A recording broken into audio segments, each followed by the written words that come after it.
very common. It's very common to hear now that an enlightened being or a being that appears to be experiencing some non-dual um, dissolution of itself. Uh, we all talk constantly about being nothing. There is nothing happening, nothing taking place. Even presence is an illusion.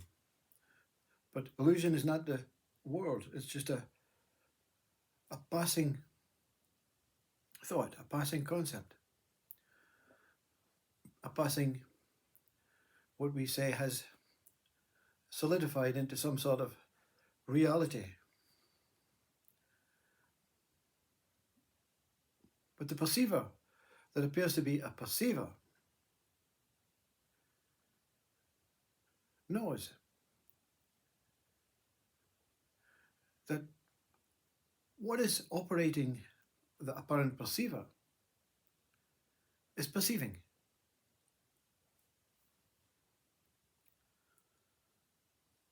Not there's something other than the perceiver operating the perceiver, but the actuality of perception is operating to give life to the perceiver, which then gives life to that what appears to be perceived.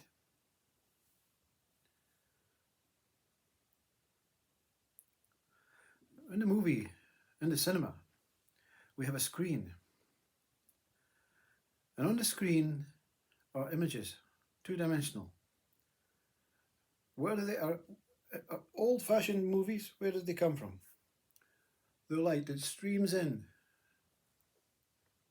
from a projector above your head if you're in the back stalls. Even with the projector and the screen, there's nothing seen on the screen without the projecting. And that's life, you see. That's what we call life. Life is perception, moving. It's giving life to itself. Life is giving life to itself. And then suddenly, life to itself says, how do I know I'm life? Until I give some sort of substance, some sort of narrative, some sort of story, some sort of visual stimuli, sound stimuli, sensory, smelling stimuli, tastefully stimuli, touchingly stimuli. How can I know that I'm real until I experience myself as being real? Because the tongue doesn't know it's a tongue. It knows how to taste. It knows it gives life to taste. It gives life to movement. It gives life to food. But it doesn't know it's a tongue. We call it a tongue. The mind calls it a tongue. Ask the tongue what it is. What are you, tongue? No answer. Strangely.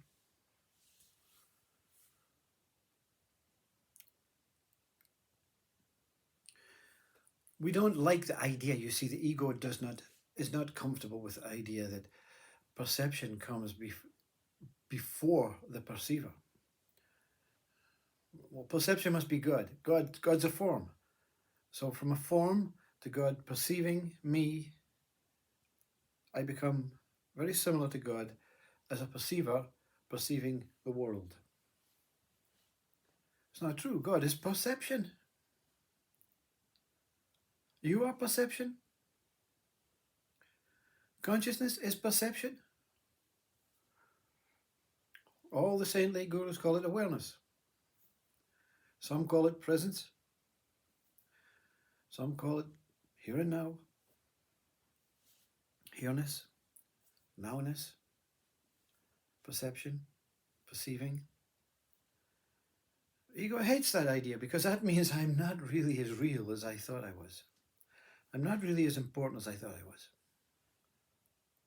Without me, seeing cannot take place. The body sees in a particular way. So the body, if you believe you are the body, you are this person, you are seeing absolutely 100%. These eyes are making sense of what is going around me. And the inner eyes actually, when I close my outer eyes, says, yes, I experience something happening within me as well. So I must be the perceiver. Yet when you die as the body, the eyes no longer operate. Does perception cease? It is for the body, the perceiver. But you know, because you see another one passing over. And their perception seems to appear to, well, it must have faded because their eyes are not open. But overall perception still continues. So if every human being was to suddenly die at the same moment, in fact, all living animals, all living things that have ways of perceiving what things are, how to get around them, where they are, who they are, ceased, what's going to happen? Does perception cease? Does the universe see the planet within itself? Does the universe see its own light within itself?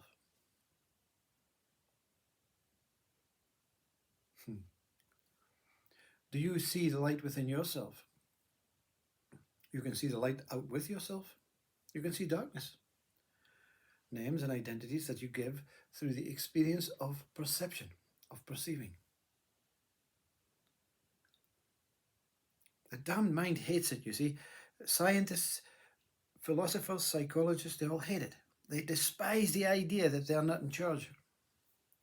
They despise the idea that they're not in charge. So therefore we make up an idea of a form God.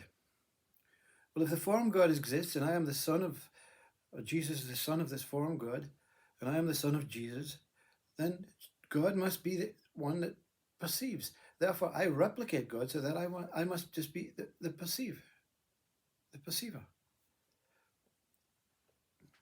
So what is God? What if God is not a form?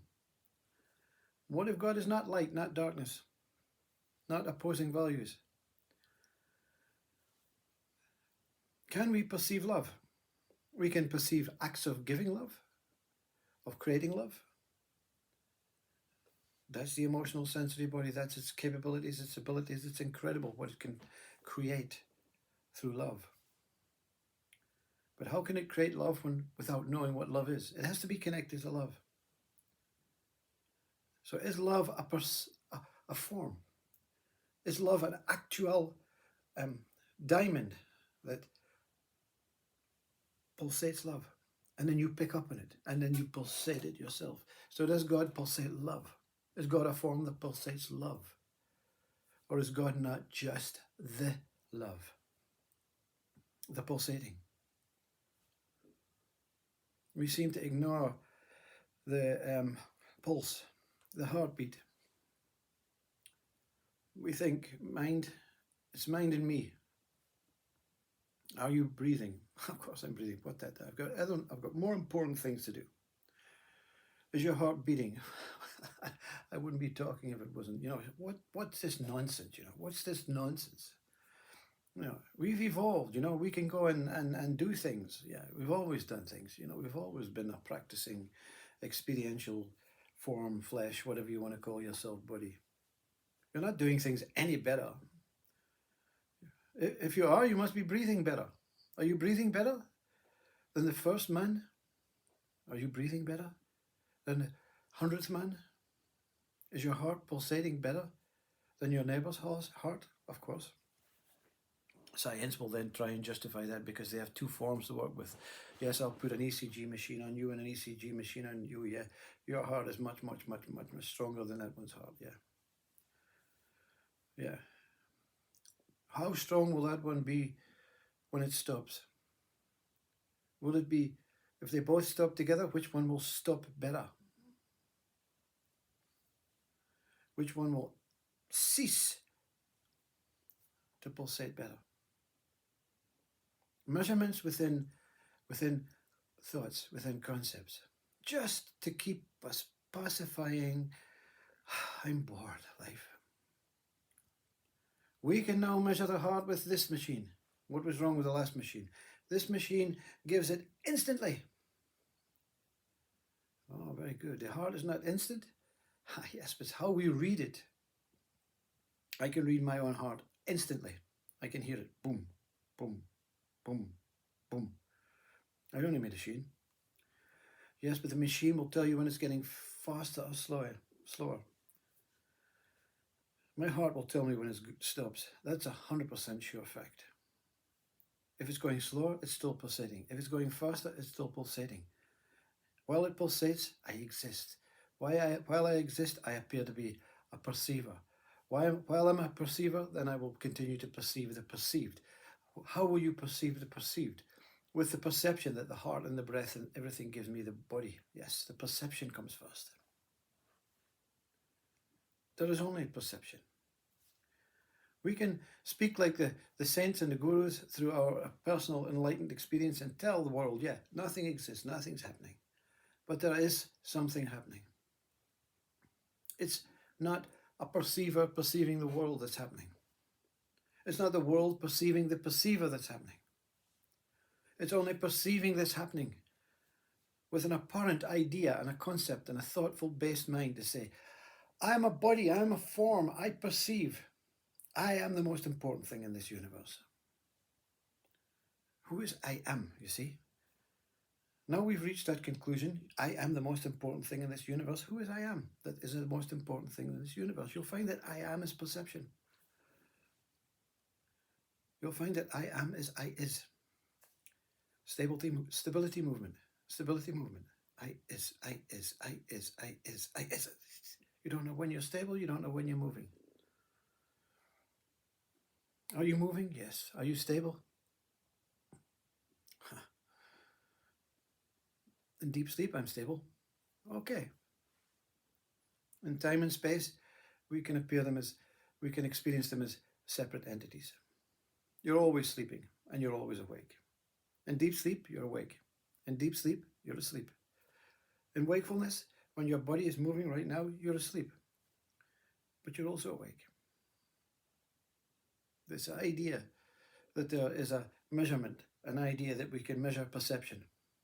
Can we measure consciousness? No, because consciousness is perception. Perception is consciousness. We have a body that is conscious of consciousness. We have a body that is conscious of perception, but the body thinks I can measure that what is coming into me and that what is leaving me.